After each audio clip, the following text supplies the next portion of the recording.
안녕하세요. 내 집 마련 전문 1타 중개사 김지수 소장입니다. 26년 부동산 오를까요? 떨어질까요? 이런 질문 정말 많이 받는데요. 26년 시장을 이해하려면 지금 시장이 왜 이렇게 움직이고 있는지, 그리고 지금 사람들이 왜 체감상 더 힘들다고 느끼는지 이 구조부터 보는 게 좀 맞을 것 같아요. 26년 부동산을 한 단어로 정의하기는 되게 어려워서 26년을 이해하는 핵심 키워드 몇 가지만 먼저 말씀드리고 시작을 해볼게요. 첫 번째 키워드는 대출인데요. 집값이 오르냐 떨어지느냐 보다 살 수 있느냐 없느냐를 가르는 기준이 된 게 바로 대출이죠. 26년도 시장도 결국 이 대출 흐름 안에서 움직이게 될 거예요. 두 번째 키워드는 전월세인데요. 특히 전세보다는 전세가 월세로 바뀌는 흐름, 이게 26년 체감 시장을 가장 크게 좌우할 변수라고 봐요. 세 번째는 공급의 속도인데요. 이 시간차가 26년 시장을 설명하는 가장 중요한 부분이에요. 네 번째는 대체제예요. 아파트가 막히면 사람들은 다른 선택지를 찾게 되고 그 대표적인 예가 바로 오피스텔이죠. 이 네 가지 키워드를 머릿속에 두고 보시면 오늘 이야기하는 26년 부동산 흐름이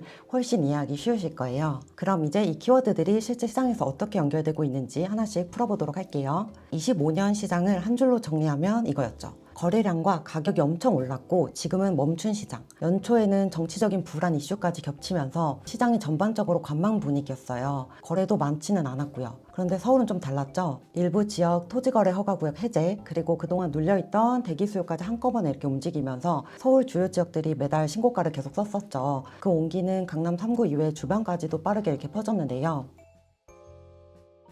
하반기로 넘어가게 되면서 새 정부 출범 이후에 대출 규제가 강력해졌고 거래량 자체가 눈에 띄게 줄었거든요. 여기서 많은 분들이 이제 이렇게 생각을 하셨어요. 이제 사는 사람 없는 거 아니야? 이 가격을 받아줄 사람이 없는 거 아닐까? 근데 실제로는 전혀 달랐죠. 이건 아파트 거래 절벽이 아니라 대출 절벽이었어요. 사고 싶은 사람은 여전히 많았고 살 준비가 된 사람도 있었는데 대출이 안 나오니까 사실 못 산 거예요.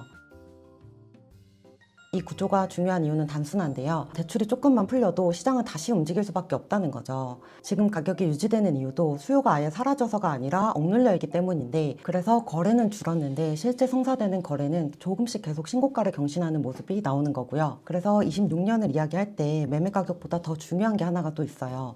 바로 전월세 시장이죠. 요즘 서울 중심으로 임대차 시장에서 가장 크게 바뀌고 있는 게 하나 있죠. 바로 월세 비중이 빠르게 늘고 있다는 점이에요. 이 흐름이 단순한 일시적 현상이냐고 하면 그거는 아닌 것 같아요. 지금 임대차 시장을 보면 세 가지가 동시에 겹쳐져 있거든요. 임대 수요는 계속 늘고 있고 전세 매물은 줄어들고 전세 대출 조건은 계속 까다로워지고 있고, 이 세 가지가 이제 한 번에 작용을 하다 보니까 세입자 입장에서는 전세를 선택하기가 점점 계속 더 어려워지고 있죠. 그래서 요즘 현장에서 느끼는 분위기를 이렇게 설명을 드리자면, 전세를 구하려고 나왔다가 조건들이 이제 안 맞아서 결국 반전세나 월세로 방향을 전환을 하는 경우가 굉장히 많아졌어요. 전세가 반전세로, 또 반전세는 월세로 이렇게 계속 바뀌고 있거든요. 정리해보면 이런데요. 전세가 완전히 사라졌다는 얘기는 아니지만 시장 중심이 다시 전세로 돌아갈 가능성은 좀 당분간은 크지 않아 보여요. 그러면 이제 공급 이야기를 해볼게요. 공급 얘기는 항상 나오죠. 근데 체감이 항상 늘 늦어요. 문제는 공급 양이 아니라 공급 속도거든요. 25년까지는 그래도 기존에 계획되어 있던 물량들 덕분에 좀 버틸 수가 있었는데 26년부터는 입주 물량까지 눈에 띄게 굉장히 많이 줄어요. 지금 발표되고 있는 공급 대책들이 실제 입주로 이어지는 시점은 빨라도 28년 이후의 가능성이 크고요. 그래서 26년 시장에서는 공급 대책 발표 뉴스보다 실제로는 훨씬 매물이 부족하다는 체감이 시장에서 훨씬 더 큰 영향을 주게 될 거라고 보시면 돼요. 아무래도 아파트를 계속 옥죄다 보니까 대체제로 수요가 점점 이동을 하고 있죠. 그 대표적인 예가 요즘 주거형 오피스텔인데요. 아파트와 거의 구조가 동일한 이제 오피스텔인데, 많은 분들이 아파텔이라고 이제 많이 들어보셨을 거예요. 아파트처럼 생긴 그냥 오피스텔인 거죠. 아파트는 대출이 거의 안 되는데 오피스텔은 이제 규제를 좀 벗어나서 대출이 되는 구조다 보니까 자연스럽게 수요가 좀 몰리고 있어요. 여기서 굉장히 중요한 포인트가 있어요. 오피스텔은 아파트의 대체제가 될 수 있는 것만 이제 보셔야 돼요. 원룸, 1.5룸 같은 이런 소형 오피스텔은 아파트 대체제가 사실 아니거든요. 이거는 아파트 대체제가 아니고 철저하게 수익형 부동산이라고 생각을 하셔야 돼요. 아파트 대체제로 볼 수 있는 건 구조 구조가 아파트랑 굉장히 비슷한 중형 이상이고 주변 아파트 가격이 좀 높게 형성된 지역들이에요. 그래야 아파트 대신 이걸 산다는 선택이 나오는 거죠. 근데 또 위치도 여기서 좀 중요한데요. 무조건 역을 끼고 있는 그런 입지여야 된다는 것도 좀 잊으시면 안 될 것 같아요. 미국은 이미 금리 인하 흐름에 이제 좀 들어갔고 한국도 추가 인하 가능성이 좀 거론이 많이 되고 있죠. 다만 여기서 좀 중요한 것은 기준금리와 체감금리는 좀 다르다는 점이에요. 가계부채 부담이 여전히 크고 부동산 PF 부실 문제도 아직 완전히 이렇게 정리가 안 된 상황이다 보니까 주담대 금리가 기준금리만큼 빠르게 내려가긴 쉽지 않아 보여요. 그래서 대출 여건이 서서히 완화되는 과정으로 보는 게 맞고요. 그리고 26년 6월에 지방선거가 있죠. 이 이후에는 세제 개편 이슈도 다시 나올 가능성이 있는데요. 시장에서 가장 민감하게 보는 양도세 중과 유예 종료 여부인데요.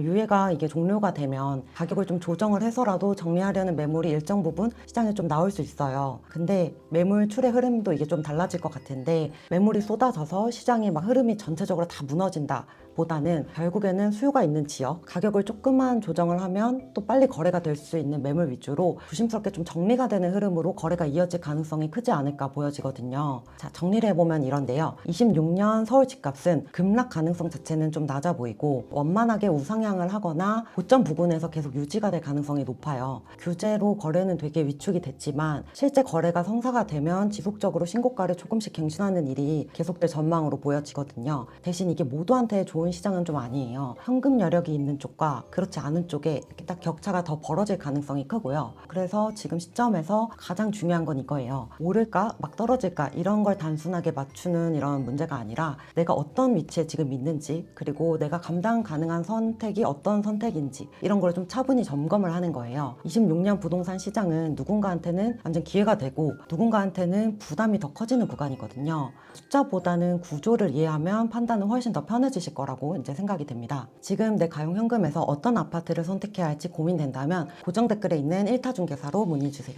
지금까지 내 집 마련 전문 1타중개사 김지수 소장이었습니다. 감사합니다.